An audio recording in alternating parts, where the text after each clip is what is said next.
David Lewis. Kind of an obvious choice, but you can't really study metaphysics these days without bumping into Lewis's work. He championed an idea called modal realism, according to which all possible worlds exist just as much as this one. A hugely influential thinker. In this world, anyway. Number 7. Karl Marx. Even if you don't agree with everything he said, there are few philosophers more able to make you just go, whoa. His magnum opus Das Kapital is a really interesting book because for the first 200 pages it's pretty dry and technical, and then it suddenly gets absolutely electrifying. Add to that Marx's penchant for making sarcastic jabs at other philosophers, and you've got yourself a classic.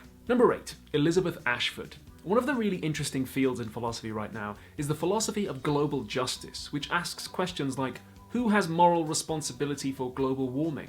What should we do about sweatshop labour? Should the rich help the poor?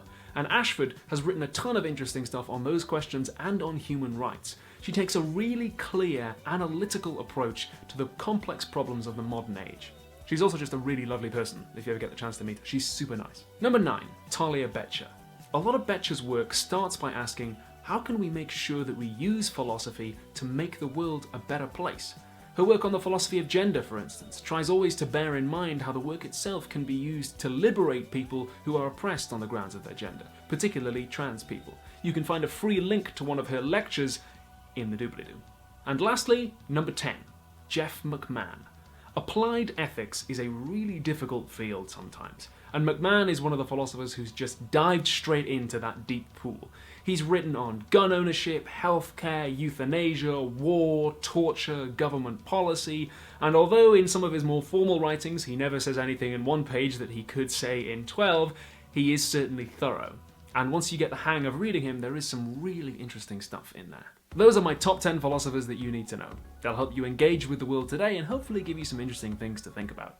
Subscribe for more videos about philosophy from me. Why not leave me an inevitable comment telling me who you think should be on the list? And if you go to patreon.com/philosophytube, you can earn rewards for helping keep the show alive.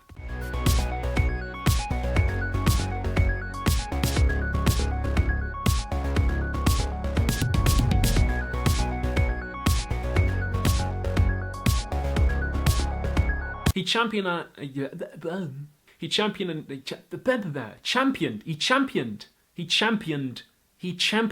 idea. He came up with an idea. That's what he did, really. He didn't champion it, he invented it. He championed, oh, god damn it!